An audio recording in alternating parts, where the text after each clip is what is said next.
영원한 시간표죠.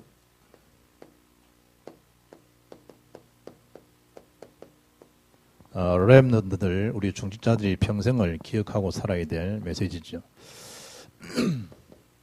계시록 2장 8절 보면 그리스도는 처음이요 마지막이라. 그런데 하나님께서 모든 하나님의 역사를 다 이루시는에도 불구하고 자꾸만 이 많은 사람들이 이런 환난들, 이런 어려움을 겪는 이유가 뭔가? 로마서 5장 4절 보면 환난 인내를 인내는 연단은 소망을 이룬 줄 우리가 알미니라 그러죠. 이 처음과 이 마지막을 하나님께서 다 아시고 하나님께서 이루고 가시는데 사역하는 중에 우리 개인에게 당해지는 어려움들, 환난에 대한 이유는 뭐겠는가 이거죠. 결국은 이 일을 즐거워하라. 환난 인내를 연단은 소망을 이루는 줄 우리가 알미니라. 환난이 보이지만 이게 사실이 되지면 이걸 다 하나님께서 이를 알고 계시기 때문에 이를 다 이루시는데 이런 어려움을 겪게 되고 어려움 당했을 때 날마다 뭐라 말이죠. 그리스도를 사실적으로 바라봐라. 사실적으로. 신앙생활에 성공한 사람들, 기도 응답받은 사람들은 이 영원한 시간표를 잘 보고 살았다. 기도 응답받은 사람들이 이것을 제대로 보았다 이거죠. 중직자들이 실제적인 영원한 시간표, 나를 향하고 가정을 향하고 교회를 향한 영원한 시간표를 볼 수 없다. 하나님 앞에 절대 응답은커녕 헌신은커녕 평생을 하나님 주신 축복을 다 사탄이 양도하고 살아갈 수밖에 없죠. 그렇다고 볼 때 영원한 것을 정말 보면 참된 응답을 받죠.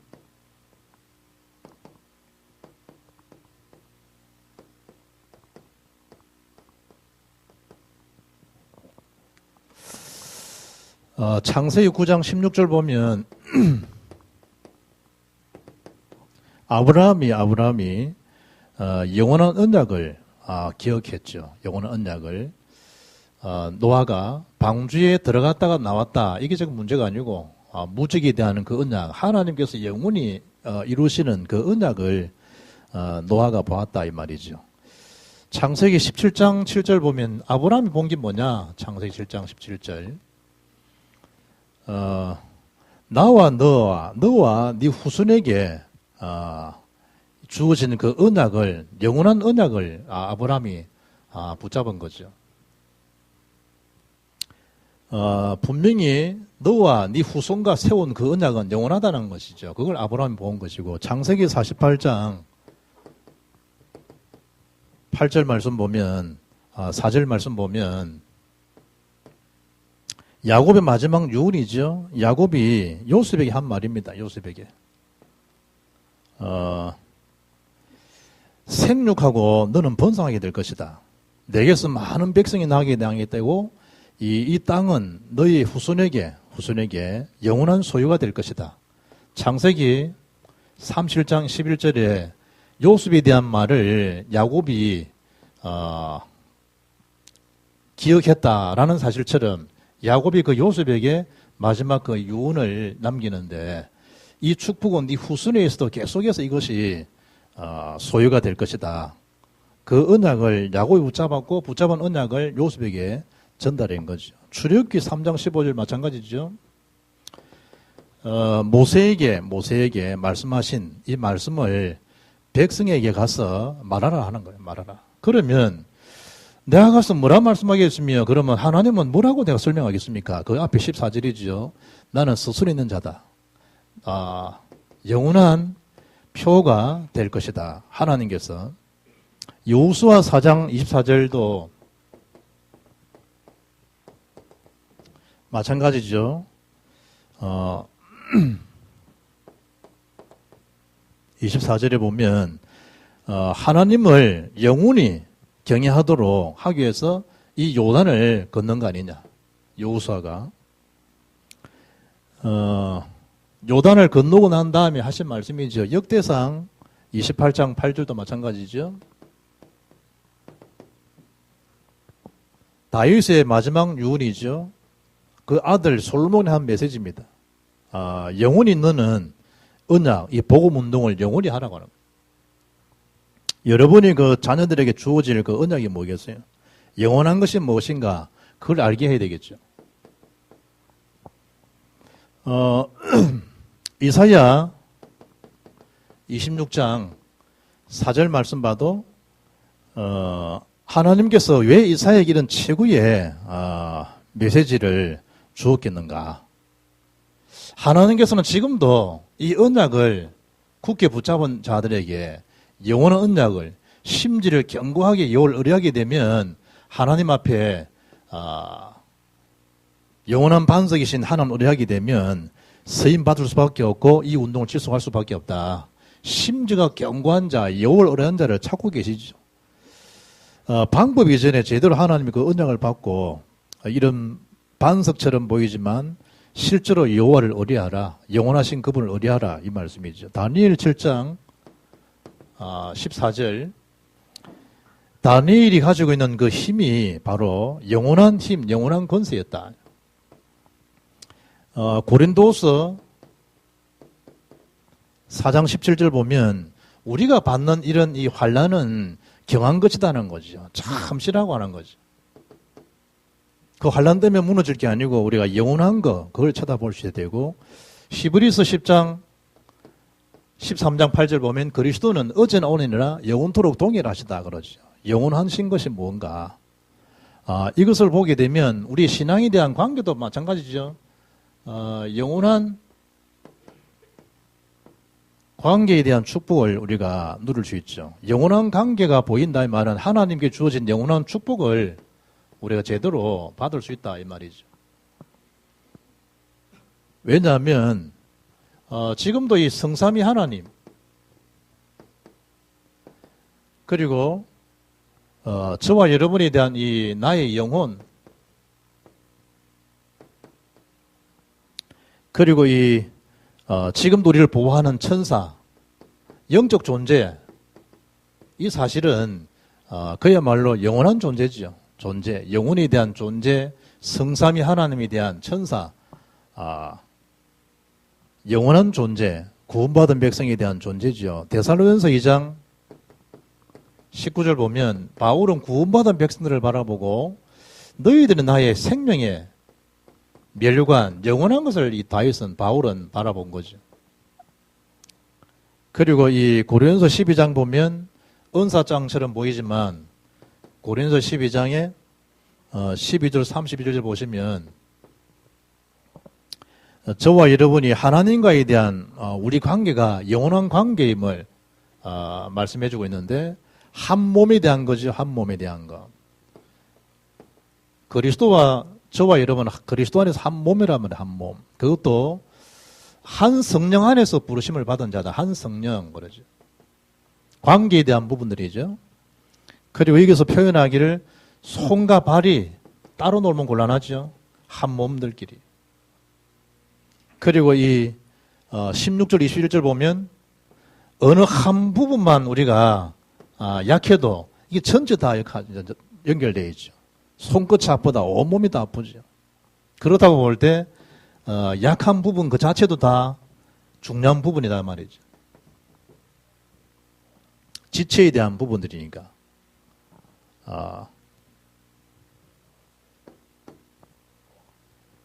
세 번째는 이때 보이는 것이 영원한 시간표죠.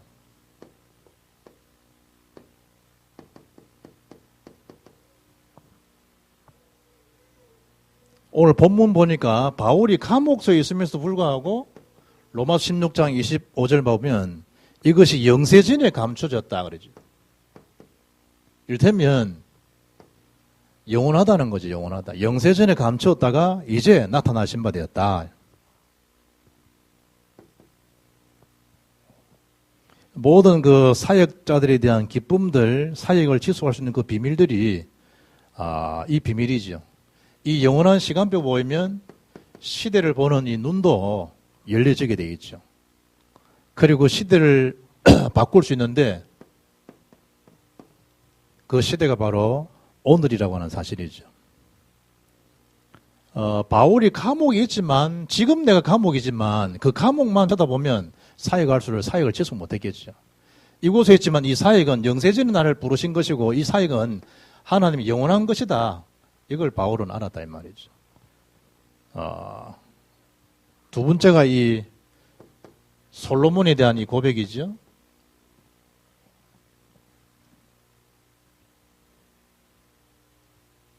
전도서 이 3장에 보면 모든 만사가 다 시간표 때가 있다. 그래 말씀하죠.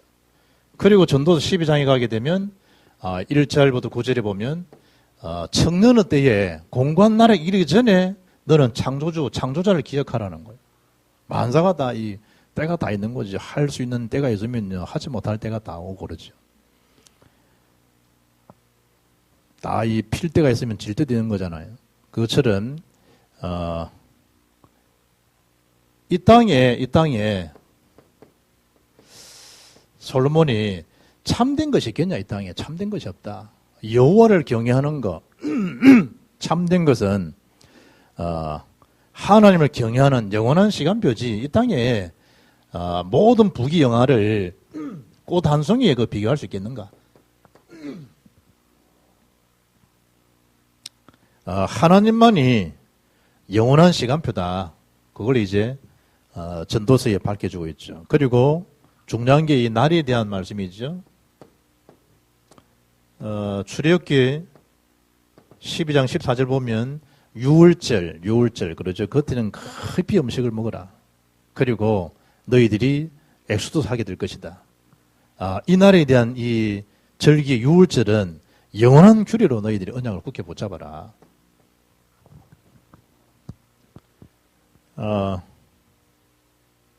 신명기 16장 3절에 보면 날에 어떤 날에 대한 부분이 있는가 하면 애굽에서 빠져나온 날을 영원히 기억해라. 영원히 잊어먹지 말라는 거죠.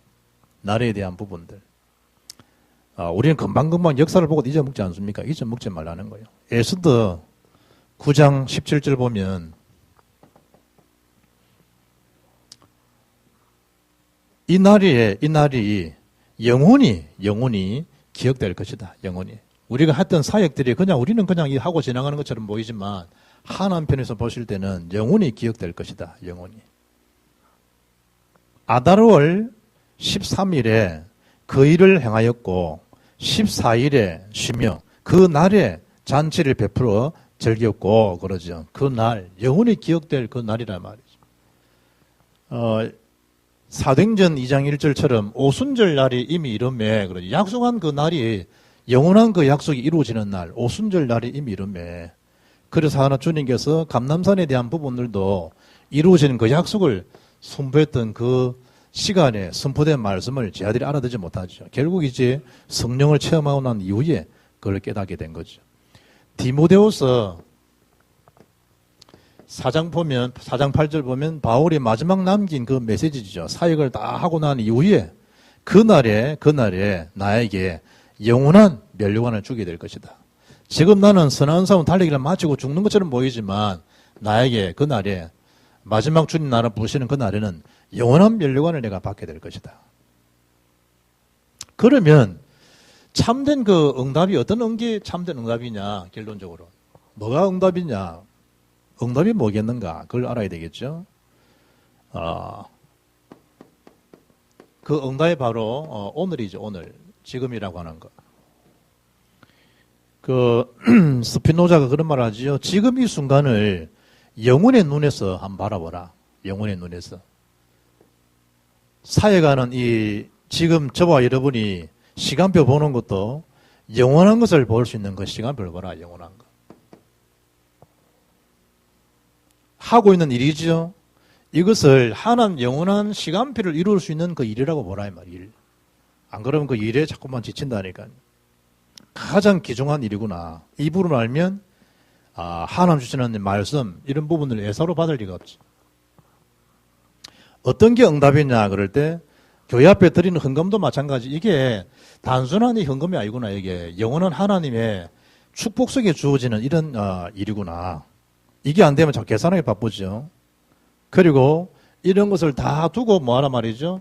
기도를 바라보고 이것을 놓고 전도를 해석해보라. 어떤 관점이냐? 영원한 시간표, 영원한 축복 속에서 그 시간을 바라보라. 기도가 뭐냐? 하나님 영원한 것을 보는 것이고 하나님 영원한 것을 누린 게 뭐냐?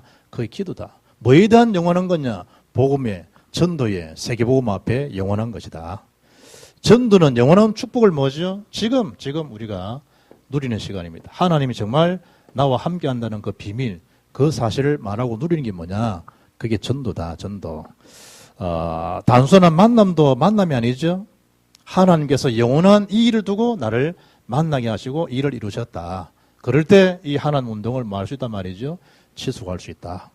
이 축복을 날마다 사실을 누리기를 주 여러분으로 축복합니다.